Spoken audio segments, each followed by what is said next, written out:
नमस्कार दोस्तों, कहानियों की श्रृंखला में आज सुनेंगे मालती जोशी जी की कहानी खेल खेल में।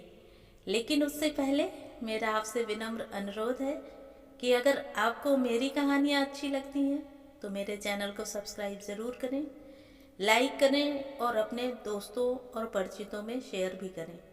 बेल आइकन दबाना बिल्कुल भी ना भूलें। आज सुनिए खेल खेल में। मम्मी, बबलू पिनकता हुआ कोई तीसरी बार भीतर आया होगा। क्या है रे? मैंने बेजारी से पूछा। दोपहर को सारे काम निपटाकर 5 मिनट शांति से लेटना चाहती हूँ, पर बच्चों के मारे वह भी नहीं हो पाता। पता नहीं इन लोगों के स्कूल कब खुलेंगे। मेरा बस चले तो गर्मियों की छुट्टियाँ ही बंद करवा दूँ।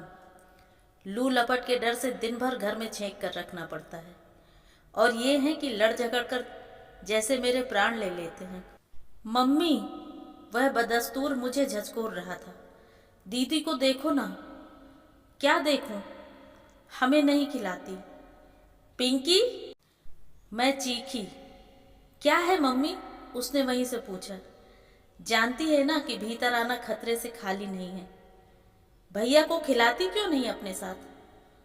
खिला तो रहे हैं, ढीठ सा उत्तर आया। कहाँ खिलाती हैं? बबलू मुंह फुलाकर बोला।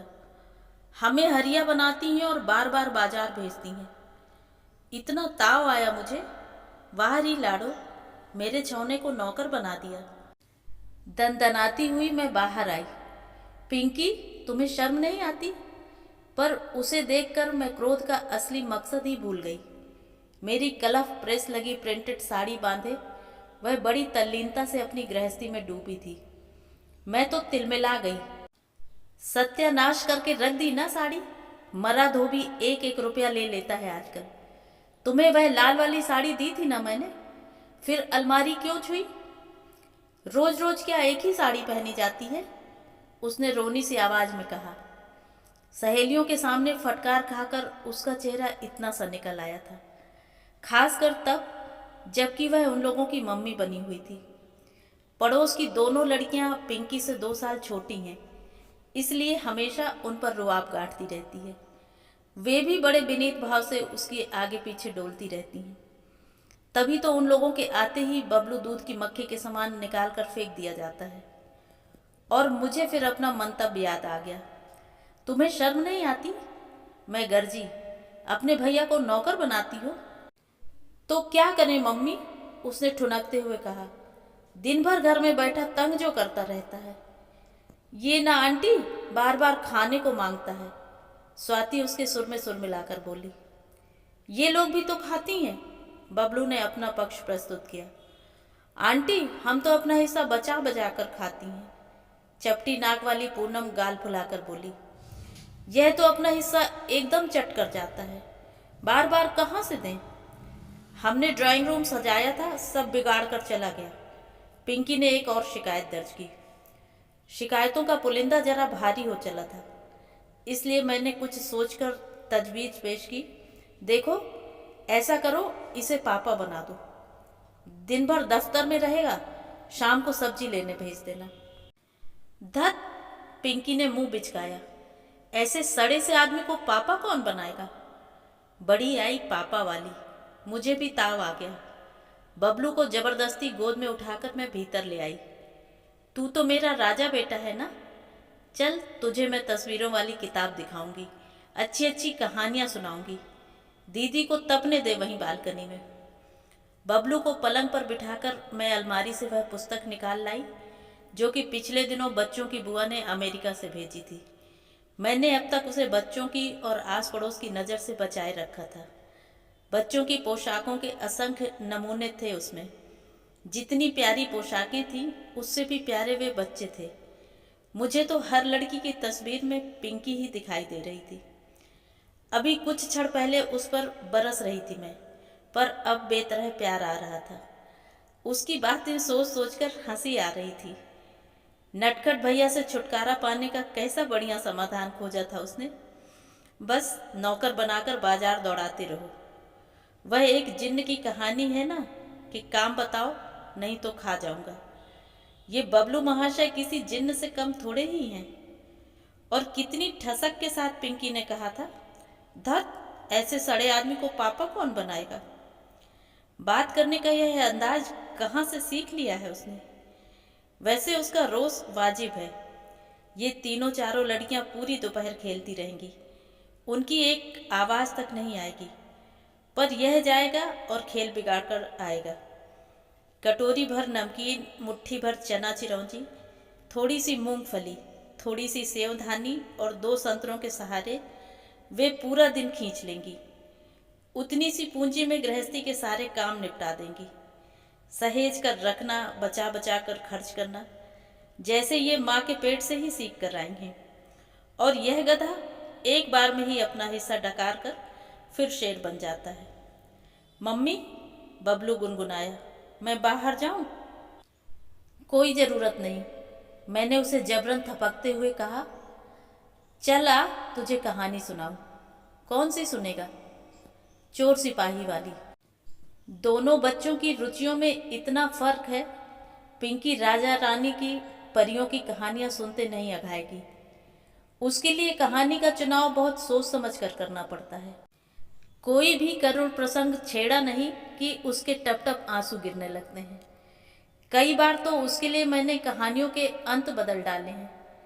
उसके लिए हर कहानी का सुखांत होना बहुत ज़रूरी है।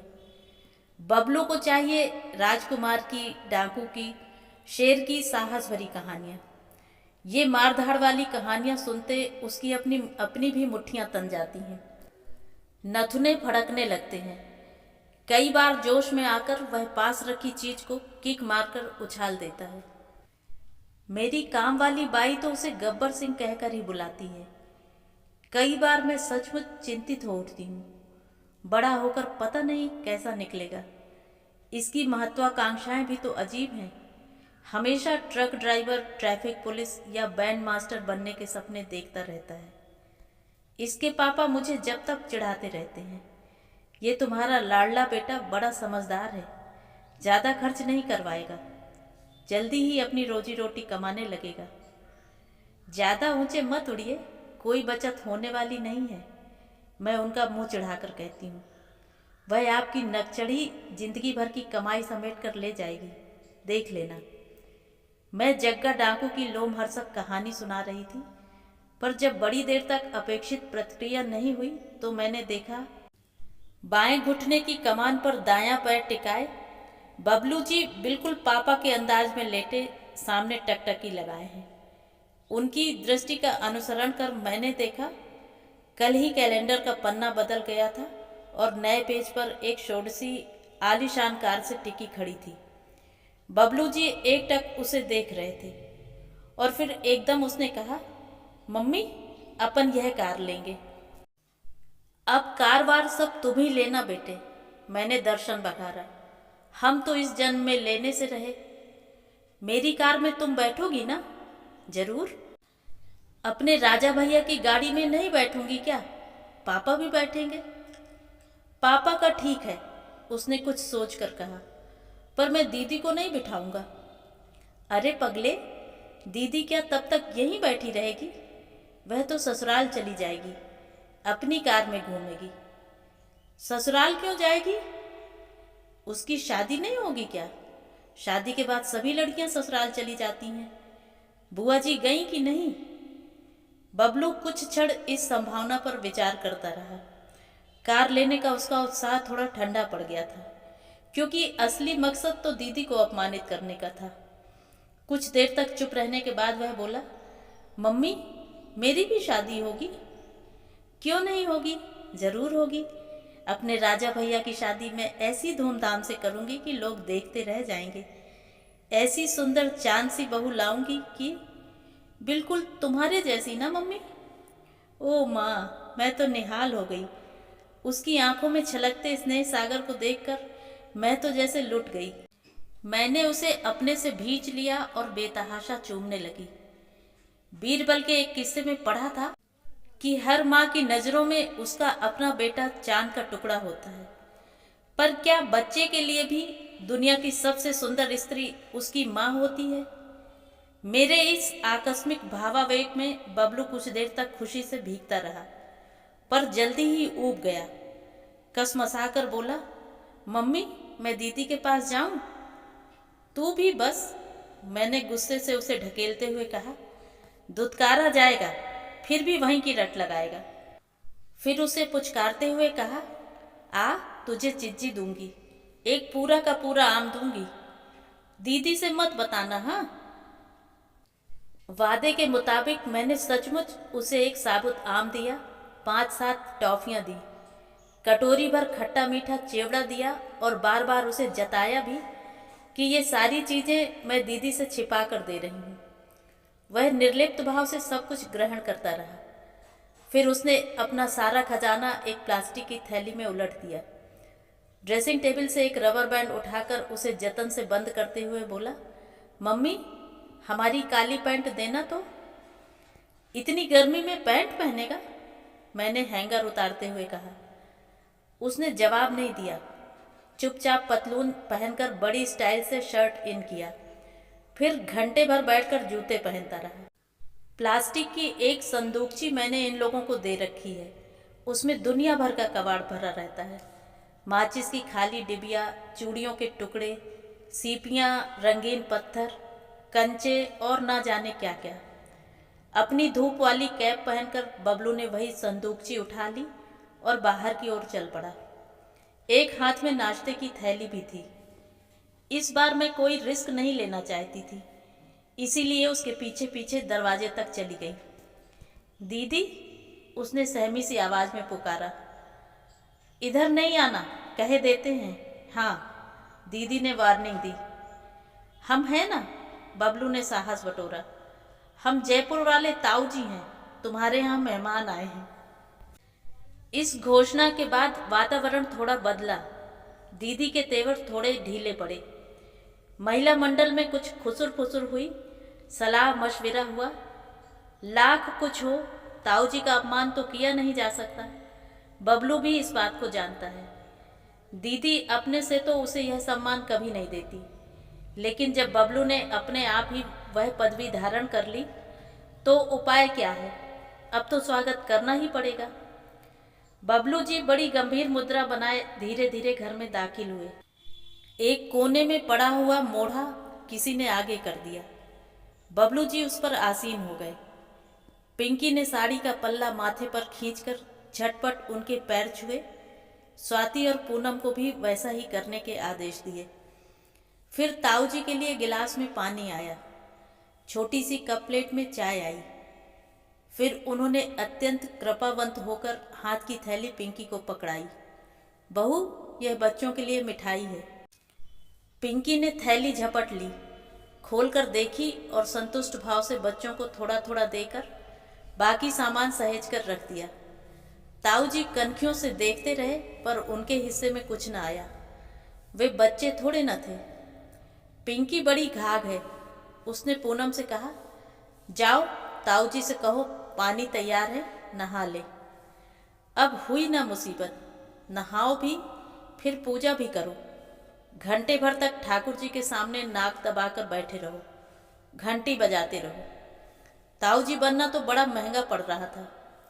नाश्ते का सामान पिंकी के कब्जे में था और यहाँ यह हाल था कि भूखे भजन न होए गोपाला।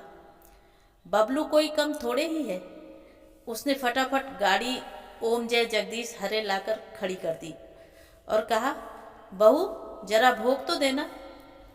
पिंकी को झक मारकर पूरा थाल सजाना पड़ा। ठाकुर जी से तो बेईमानी हो नहीं सकती ना। ताऊ जी ने प्रसाद का थाल देखा और खुश हो गए। थोड़ा सा बच्चों को पकड़ाया और बाकी स्वयं उदरस्त कर गए। फिर परम तृप्त भाव से बोले, बहू झोला देना जरा, सब्जी ले आऊं। पिंकी खुश कि थोड़ी देर को तो बला टली। सिर का पल्ला था कि बार बार खिसका जा रहा था। उसी समय स्कूटर का परिचित हॉर्न सुनाई दिया और ताऊ जी झोला फेंककर नीचे की ओर भागे।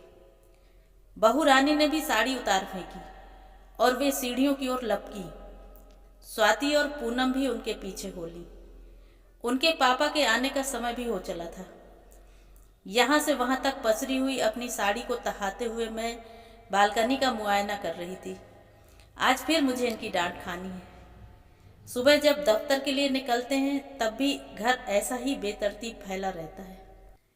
इनके लिए समय पर खाना तैयार करने की हड़बड़ी में दूसरा कुछ हो ही नहीं पाता। सब कामों से फुर्सत होकर दोपहर में सब वैसे का वैसा हो जाता है।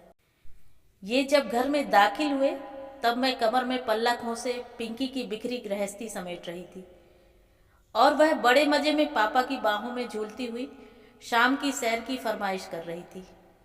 पापा के कंधे पर चढ़ा बबलू उसके समर्थन में तालियां बजा रहा था। तो ये थी कहानी। कहानी आपको कैसी लगी कमेंट करके ज़रूर बताएं।